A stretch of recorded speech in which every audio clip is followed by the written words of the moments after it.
Everyone, welcome back to this channel. আমি সুলগ্না, তোমাদের জন্য আবার নতুন একটা ব্লগ নিয়ে চলে এসেছি।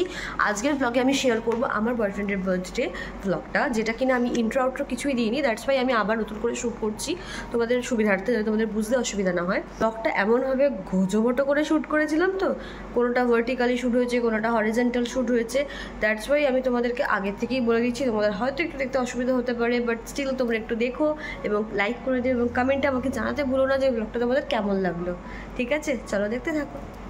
এটা ছিল আগের দিনের ক্লিপটা, যেটা কিনা আমি এই ভিডিওতে অ্যাটাচ করে দিচ্ছি। এটা হচ্ছে ওর বার্থডের গিফট কেনাকাটির জন্য আমি একটু বেরিয়েছিলাম আমার অফিস কলিগের সাথে। তো গিয়ে ফার্স্টে একটা শপে গেছিলাম, যেখানে কিনা তোমার খুব সুন্দর সুন্দর শার্টস টার্টস পাওয়া যায়। বাট সেখানে গিয়ে আমার সেরকম কিছু পছন্দ হয়নি। আমি তারপর ভাবলাম যে চলো এবার সাউথ সিটি মলেই চলে যাওয়া যাক, যেহেতু সাউথ কলকাতার লোক, সাউথ সিটি মল যাবো না সেটা হতে পারে না। তো সাউথ সিটি মলেই গেলাম। ফার্স্টে প্যান্টালুন্সে গেছিলাম, সেখানে কালেকশন আমার যে খুব আহামরি লেগেছে তার কিন্তু নয়, কারণ এক টাইপের কালেকশন অনেক কিছু ছিল। তারপর আমার খুব একটা পছন্দ না হওয়ার দরুন আমি গেলাম হচ্ছে স্পেন্সারে। তো সেখানেও অনেক কিছু দেখার পর আমার মনে হলো যে না, এখানকার কালেকশন বেশ ভালো, কোয়াইট আনএক্সপেন্সিভ এবং সুন্দর কালেকশন। দ্যাটস ওয়াই আমি ওখান থেকে একটা সুন্দর দেখে টি শার্ট পছন্দ করি, ওর জন্য টি শার্টটাই কিনেছিলাম। ইন্ডিপেন্ডেন্স ডে টাইম বলেই দেখো কত সুন্দর করে মলটাকে সাজিয়েছিল। দেন তারপর আর কিছু ক্লিপ নেওয়া হয়নি। দেন পরের দিন সকালবেলা যেটা কাজ থাকে, সকালবেলা গিয়েই আগে রেডি করতে শুরু করে দিয়েছিলাম ব্রেকফাস্ট। যেহেতু সেই দিনটা খুব হেক্টিক হতে চলেছে, সেই কারণে সকাল সকাল গিয়ে আগে কাটাকুটি বাটাবাটি যা যা দরকার ছিল সেগুলো করে নিয়ে, ব্রেকফাস্টে ছিল লুচি আলুর তরকারি, যেটা সবার জন্য আমরা বানিয়েছিলাম।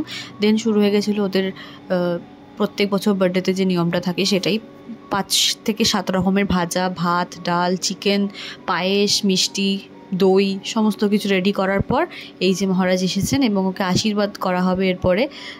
তারপরেই ও লাঞ্চটা সারার পর জাস্ট একটু রেস্ট নিতে গেছে, তখনই ওর ফ্রেন্ডসরা আমাকে ফোন করে বললো যে না, ওরা একটু সারপ্রাইজ দেবে ওকে। তো আমি ওকে কিছুই বলিনি, আমরা সবাই মিলে প্ল্যান করে নিয়েছিলাম ভেতরে ভেতরে এইগুলো। তো ওরাও লুকিয়ে লুকিয়ে এসেছিলো, তখন বিকেল 4-5 বাজে সেই সময়। তো ওরাও লুকিয়ে লুকিয়ে যাচ্ছিলো। আমিও ভাবলাম যে ঠিক আছে চলো আমরা ভিডিও ক্লিপটা নিতে থাকি। ওর কাছে রিয়াকশানটা খুবই আনএক্সপেক্টেড ছিল, কারণ ও কিছুই জানতো না যে এই প্ল্যানটা আমরা করেছি। তো রিয়াকশানটা জাস্ট তোমরা দেখতে থাকো।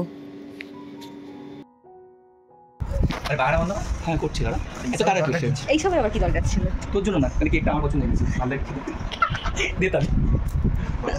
ওরা কেকটা মিয়ামোর থেকে এনেছিল and the cake was very good এবং অ্যামেজিং খেতে ছিল, অসাধারণ বাটারস্কচ ফ্লেভারের ছিল।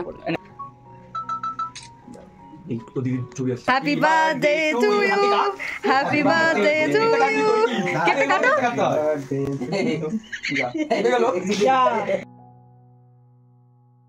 তারপরেই শুরু হয়ে গেছিলো সেই মহাযুদ্ধ, কেক মাখামাখির যুদ্ধ, যেটা আমি একদমই পছন্দ করি না। দ্যাটস ওয়াই আমি এইসবের মধ্যে ছিলামও না।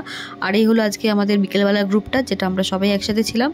লাস্টলি চলে আসলো সেই সন্ধ্যাবেলা, যেখানে কিনা ও আলাদা একটা কেক কেটেছিল, একটা চিজ কেক, যেটা অসাধারণ টেস্ট ছিল এবং খেতেও দারুণ ছিল। আর কেক কাটার টাইমিংটাও খুব সুন্দর ছিল, একদম সন্ধ্যেবেলায় কেক টেক কাটা হয়ে গেছিলো। সবাই এখানে উপস্থিত ছিল। আর আজকে আমার আউটলুকটা তোমাদের সাথে দেখানোই হয়নি, এই হলো আমার আউটলুকটা আজকে সন্ধ্যাবেলার। এবং দেন ওর গিফট আনর্যাপিংয়ের ব্যাপার ছিল, যেখানে ওর ফ্রেন্ডসরা ওকে যে গিফটটা দিয়েছিল সেটাই আনর্যাপ। ওর এপিক রিয়াকশানটা দেখলে সবাই হো হো করে হেসে যাবে, এমন একটা রিয়াকশান দিয়েছিল। তারপর আর কিছুই না, একটু হাসি ঠাট্টা মজা আর ডিনার করে রাত্রে বাড়ি। এই অবধি ছিল ব্লগটা। Thank you so much for watching guys.